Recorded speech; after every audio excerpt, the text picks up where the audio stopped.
ngelihat kondisi terkini lah dari kedua tim, menurut gue ya buk- bukan apa ya, bukan duel terbaik menurut gue sih. Tapi masih seru kan nih kira-kira? Iya, ini untuk pertama kalinya kayaknya dalam dalam berapa kayak bukan dalam berapa tahun terakhir lagi sih. Man. Ya pokoknya selama gue ikutin bola baru pertama kali dua-duanya ini di luar 5 besar. MU ketemu 4 kali musim lalu sama City karena 2 kali ketemu di Piala Liga. Mm. Satu-satunya kemenangan City ketika dia pakai false nine. City walaupun tanda kutip unstable karena peringkatnya juga gitu di bawah, dia dalam 5 pertandingan terakhir clean sheet. Iya kalian sih, betul. Kalau misalnya Bruno tidak bisa ngasih operan ke final third, ya udah, walau alam.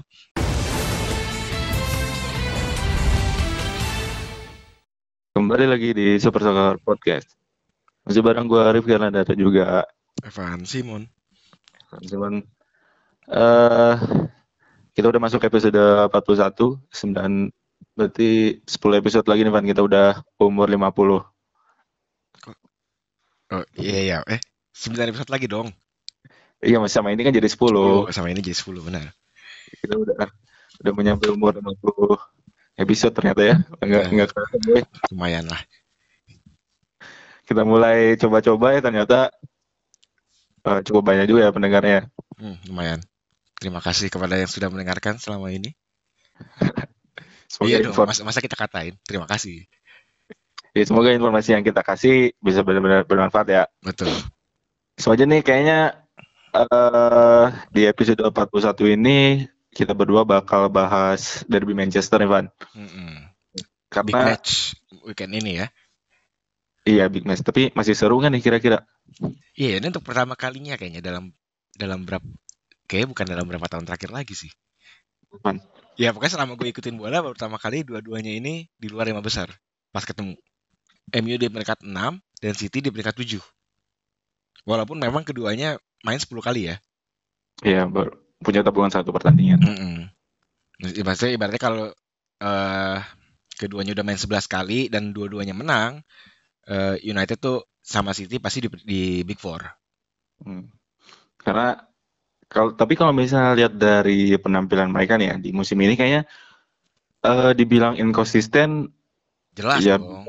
jelas gitu kan. Tapi dibilang mereka lagi bagus-bagusnya beberapa pekan terakhir, iya juga gitu. Gini. Kalau menurut gue yang inkonsisten itu City, bukan United. Karena kalau nggak dari hasil, United 4 pertandingan terakhir menang berturut-turut. Di Premier League ya, maksudnya. Hmm. Gitu loh. Tapi kalau ngelihat kayak siapa yang lebih mungkin menang, itu masih ke City. Cenderung ke City. Karena MU Hmm. itu di lini belakangnya sangat rapuh. Iya ya. Ya kelihatan lah kayak kemarin di Liga Champions ya pertandingan terakhir lawan si Leipzig. Leipzig gitu kan. Ya maksudnya di beberapa pertandingan terakhir juga di Premier League mereka nggak dapat clean sheet gitu kan. Iya, Si kapan M, terakhir kali clean sheet? Kayak Chelsea ya? ya Chelsea. 0-0. Dan MU tuh salah satu apa yang membuat menurut gue ya, membuat MU itu kelihatan lebih sedikit lebih lemah dibanding City karena ya itu mereka bisa kemasukan gol gitu, sangat mudah malah, sangat mudah dan eh, umumnya di babak pertama. Iya betul. Itu yang menurut gue fatal sih. Maksudnya gue sebagai untuk kepercayaan diri supporter lah ya. Hmm. Tapi kalau misalnya gue lihat di jumlah gol nih kedua tim bukan yang terbaik gitu loh Van. Kayak si MU ini cuma golin 19, itu ada di urutan ke-8 paling banyak. Sedangkan City cuma 17 gol, dari itu ada di urutan 11. Lebih dikit lagi ya. Tumben-tumbenan City ya. Dikit lagi. Maksudnya kalau kita bandingkan dengan City di musim-musim sebelumnya gitu, 17 gol kayaknya bukan Manchester City. Iya. Tapi kabar baiknya kalau untuk soal ini dapat City besok Aguero udah bisa main. Ya kemungkinan bisa main Dan karena kan kita tahu ya Aguero seberapa demennya nyetak gol ke gawang MU. mm, iya maksudnya kalau misalnya dibilang ngelihat kondisi terkini lah dari kedua tim, menurut gua ya buk, bukan apa ya, bukan duel terbaik menurut gua sih. Ya momentumnya memang tidak terbaik gitu, tapi justru gue melihatnya dengan kondisi keduanya yang lagi di bawah, ya sebenarnya nggak di bawah banget, tapi pokoknya di bawah lah ya. eh Menjadi lebih menarik Hmm. karena maksud gue kalau kita ngeliat juga musim lalu, walaupun City unstable, dia tetap berada di peringkat 2 klasemen hampir Iya. sepanjang musim gitu. Beda sama MU yang hoki aja gitu terakhir tiba-tiba ngegas kan. Eh tapi kalau ngeliat di posisi sekarang justru jadi kayak eh apa bener nih kedua-duanya nih sekarang seimbang gitu. Karena kemenangan MU dua musim apa di musim lalu 2 kali back to back itu kan sebenarnya relatif kejutan. Iyalah. Dua-duanya menggunakan strategi counter attack gitu dan kemudian kebetulan berhasil meredam meredam City. Tapi terus kemudian kalau ngeliat sekarang yang menurut gue defense-nya lebih rapuh dibanding musim lalu. Makanya kan menjadi pertanyaan gitu maksudnya kayak eh, bisa aja City nyetak gol cepet terus udah snowball gitu. Iya, iya. Karena gue yakin banget nih gol cepet hampir kemungkinan terjadi lagi nih. Bisa jadi sih. Minimal bukan gol cepet, minimal gol babak pertama lah kali ya. Ya di babak pertama sih, menurut gue sih City bakal bisa cetak gol sih. Yang kita tahu ya karena ya itu tadi. Tapi ternyata kalau misalnya lihat di beberapa pertemuan terakhir nih, Van nih, si City ini nggak bisa cetak gol lawan MU di Hmm. 3 laga terakhir loh. Itu fakta mencengangkan kan menurut lo? Kalau kita ngelihat City, kita ngomongin City yang dikdaya gitu setelah pasca Ferguson atau bahkan sejak terakhir-terakhir musimnya Ferguson di MU, ya pasti fakta mencengangkan lah. Nah, Iya, gue mau balik soal ini sih, soal gol babak pertama gitu. iya. Karena MU itu di babak pertama cuma bisa nyetak 5 gol dan kebobolan 11 gol. Sedangkan City di babak pertama bisa nyetak 12 gol dan hanya kemasukan 4 gol. Hmm. Jadi kalau lu mau judi ya taruhlah tuh gol babak pertama lah tuh. Dan ya yang kita tahu kan si MU ini dari beberapa pertandingan terakhir, khususnya di pertandingan away ya, mereka tuh selalu ketinggalan dulu kan. Mm-mm. Kayak babak pertama udah pasti ketinggalan lah. Nanti ternyata babak kedua akhir-akhir malah jadi menang gitu. Nah ini ya kalau lo bilang tadi si City-nya emang produktif di babak pertama, ya bukan tidak mungkin gitu ke ini lagi keulang lagi si Dan Solskjaer-nya gitu. dan gue melihatnya gini juga United nggak bisa eh, merasa bahwa gue selalu bisa comeback gitu. Iya, Ya kebukti memang kemarin memang ya. memang kan maksud gue juga si Solskjaer ngomong kan. eh Ya kalau di Premier League mungkin bisa, tapi di Liga Champions nggak bisa gitu. Karena ya kita tahu lah kelasnya Liga Champions jelas beda dengan kelas Premier League. Atmosfernya juga beda gitu kan. Nah tapi ini juga walaupun di Premier League lawannya City. Iya, bukan tim sembarangan itu. Mereka mereka ini kan skuad yang relatif punya pengalaman, punya tanda kutip lah ya kedewasaan gitu loh. Tahu gimana game manajemen.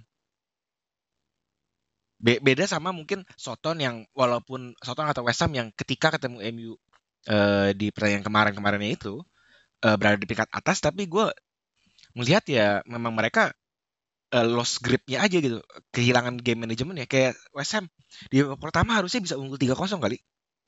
Iya.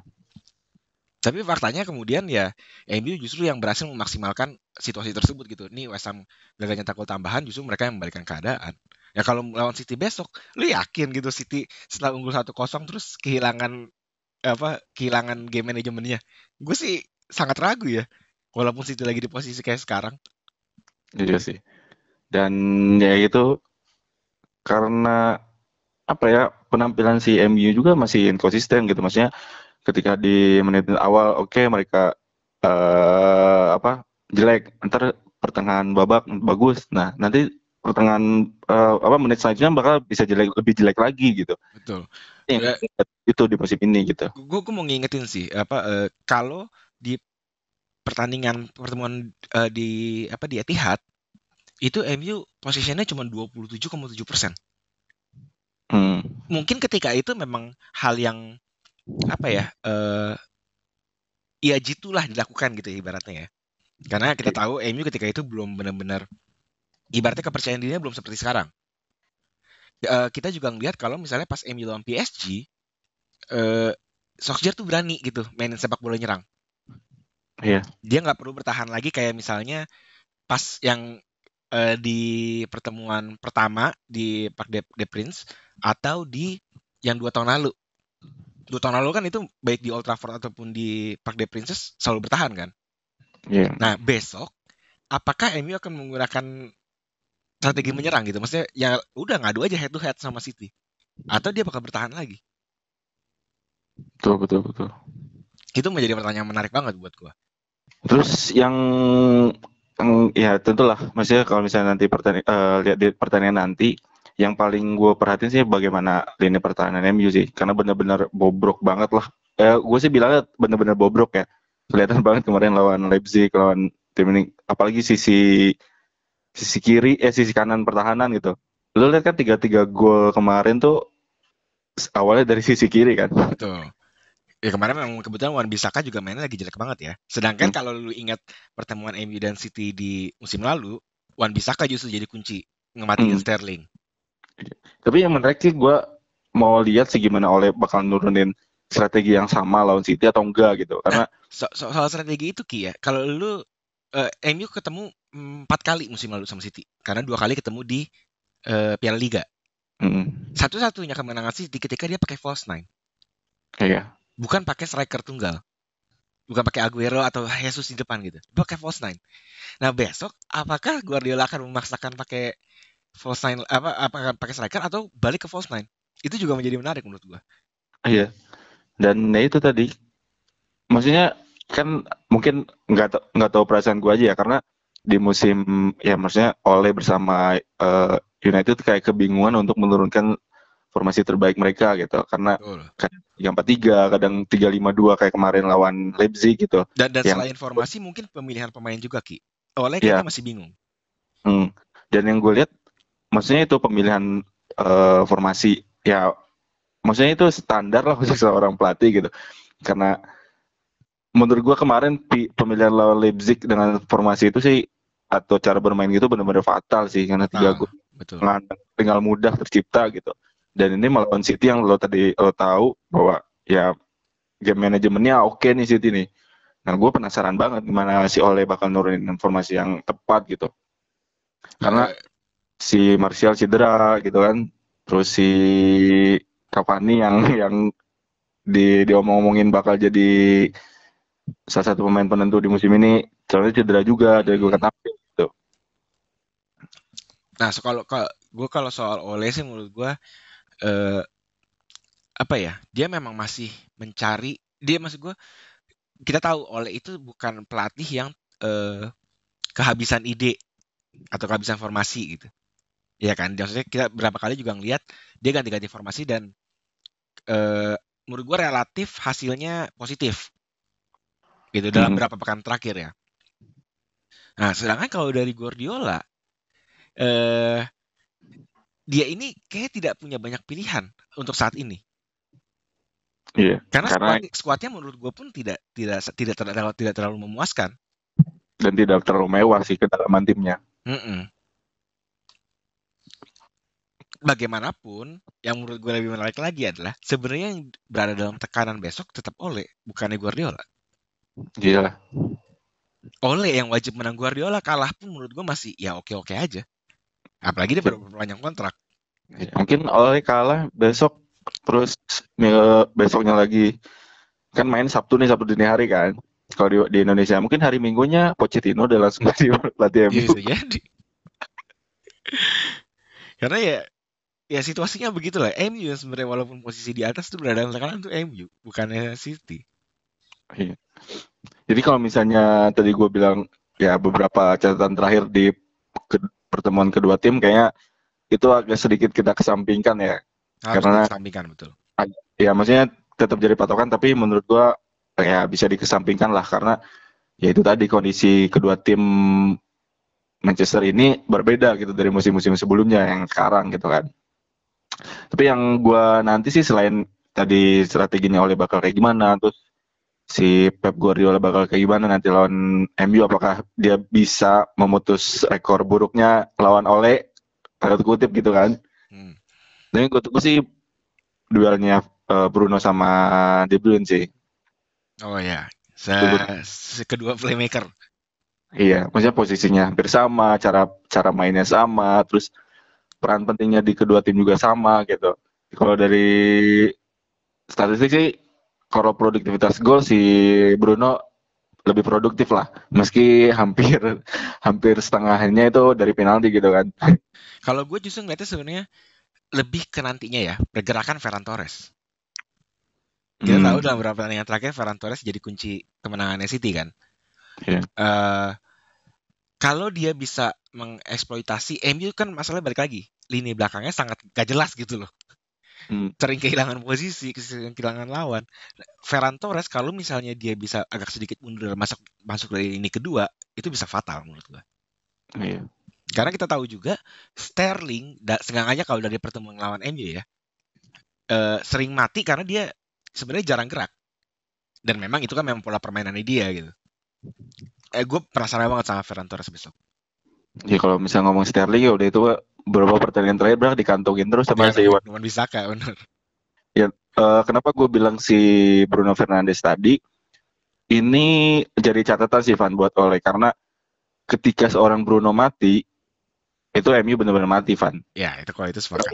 Lawan Leipzig kemarin ketika dia pegang bola 2 sampai 3 orang tuh nempel dia mati, ya udah MU mati gitu cara mainnya. Lawan West Ham Bruno nggak main babak pertama, lo lihat kayak gimana hancurnya MU gitu kan. Maksudnya lawan City ketika Bruno mati, apakah bakal ada pemain MU yang muncul buat jadi pembeda gitu? Entah itu Rashford, entah itu mungkin Juan Mata gitu kan, yang ketika lawan West Ham gila sih itu dua umpan itu ke Rashford. Ya.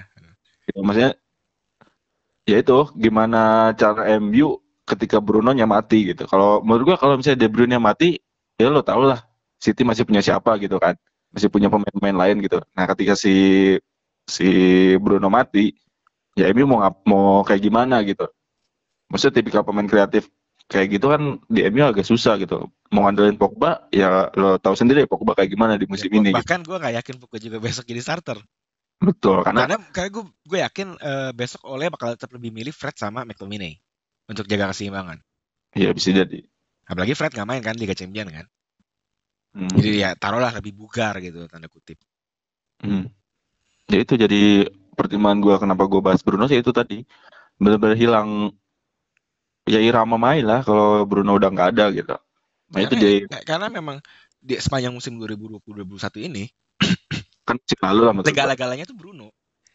Ya, Chances created, passing di final third, shoot juga. Di squad MU semuanya Bruno yang tertinggi. ya, Jadi ya gue bisa melihat sih kalau Bruno itu bakal dijaga ketat atau dihajar terus. pasti. Kemarin aja Leipzig udah diincar terus kan.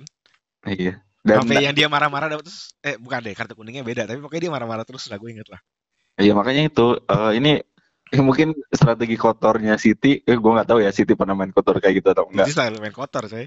Ya Fernand, Kotor tanda kutip ya maksudnya kan. Lu inget gak? Dulu tuh ya, sempat ada isu yang soal gara-gara dokumenter City di Amazon Prime hmm. yang ngomong lu kalau pemain counter attack langsung tackle aja. Oh ya. Nah kayak gitu. Itu menurut gue bakal sangat eh, apa ya? Ya kalau gue jadi City pun gue akan melakukan hal yang sama. Hmm. Karena ya itu Buat apa ambil risiko langsung aja gue libas si Bruno gitu ketika dia megang bola. Apalagi kita tahu Bruno bisa tanpa nyentuh bola gitu cuman langsung one touch bola langsung ngalir ke depan kan. hmm. Nih gue sikat aja. Hmm. Ini bisa jadi ini sih perhatian juga karena gue sih melihat karakternya si Bruno nggak tahu ya beberapa pertanyaan sih kayak terlalu sering banyak protes gitu ketika dia dilanggar lah atau ada Kayak dia stres deh udah ngebela MU deh. Anjir itu tim bego banget anjir. ya udah, jadi kayak anjir gue dilanggar kadang-kadang maksudnya beberapa keputusan wasit yang menurut dia nggak enak nggak sesuai dengan dia itu dia protesnya benar-benar marah-marah gitu bahkan Betul. ke pemain sendiri aja marah gitu kan pemain teman sendiri gitu Ya tapi kalau gue sih tetap itulah kalau misalnya gue jadi City gue pasti bakal dibahas Bruno. iya itu ya mungkin bukan hanya City sih Van semua tim di Semua tim Premier ya.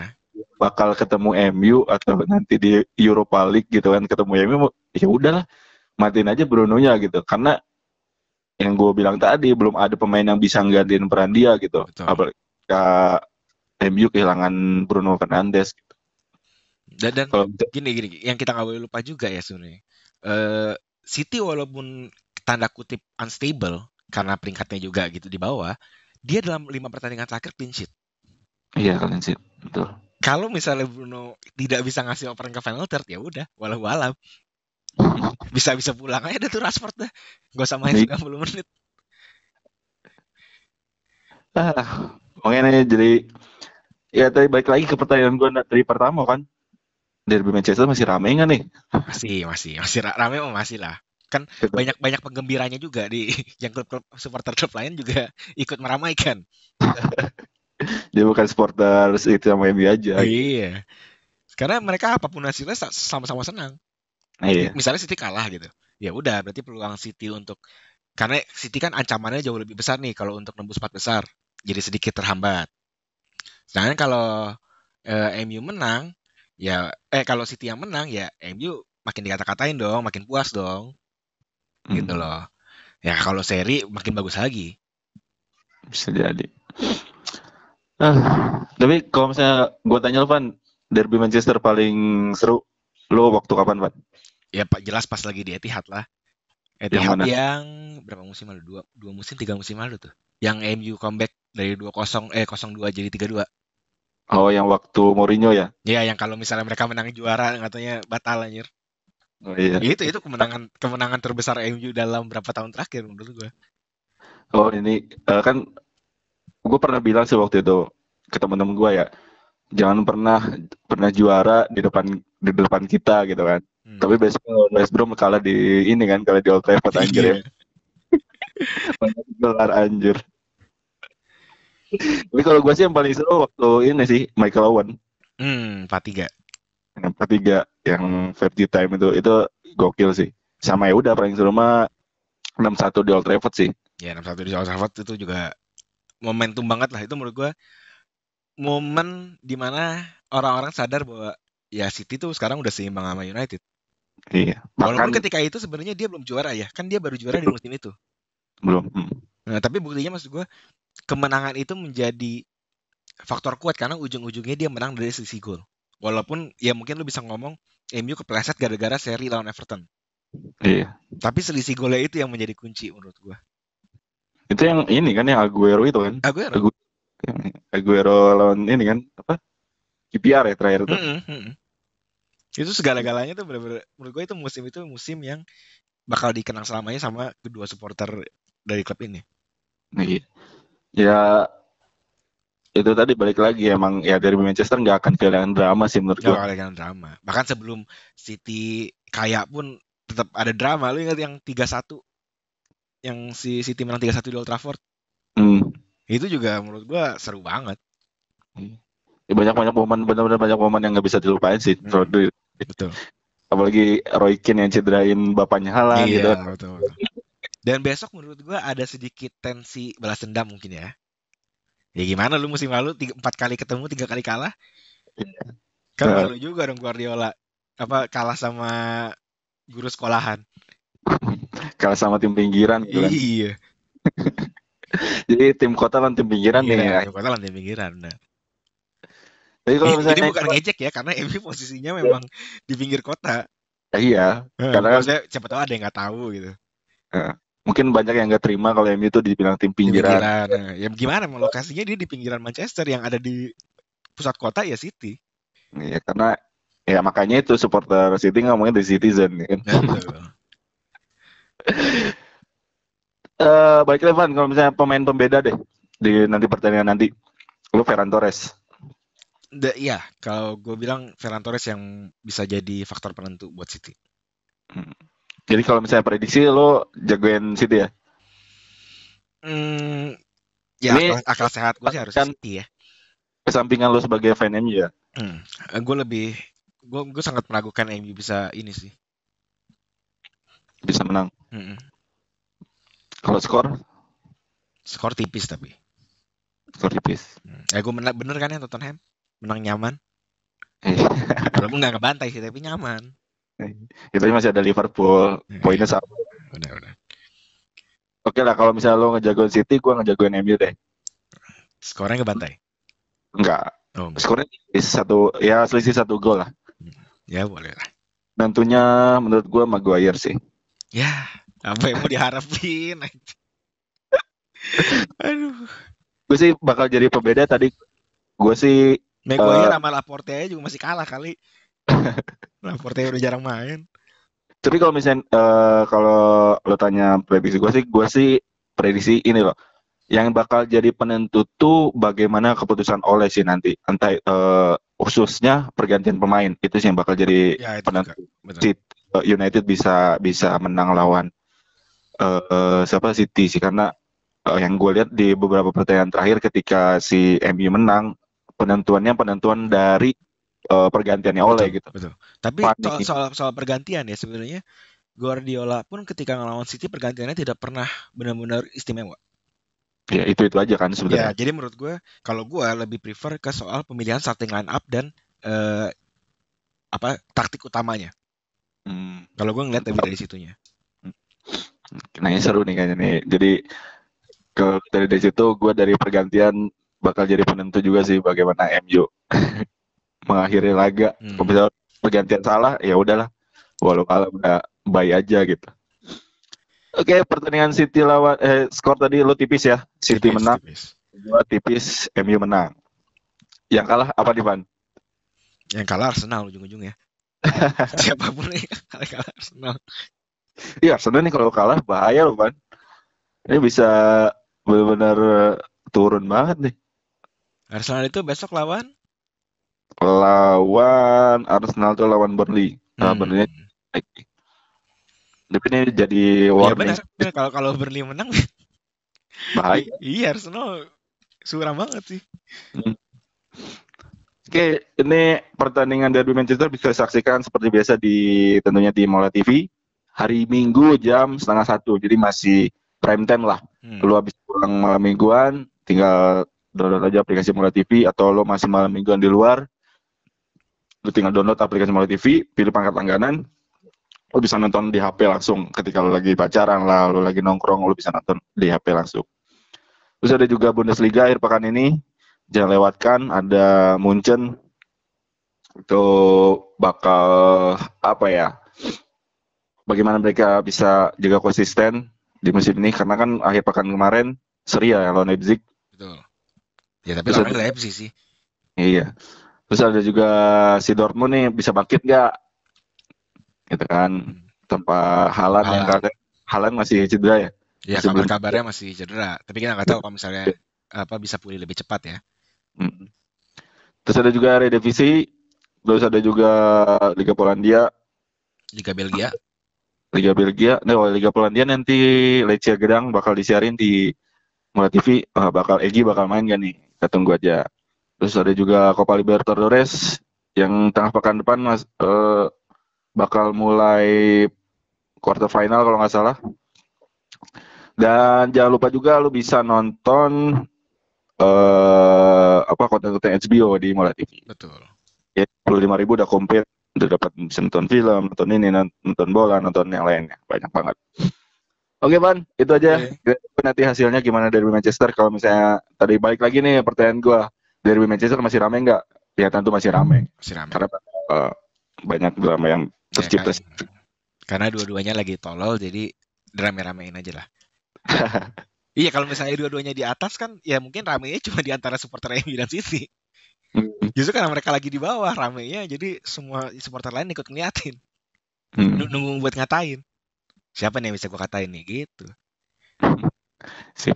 Oke, thank you, Van. Yuk, bye-bye. Bye.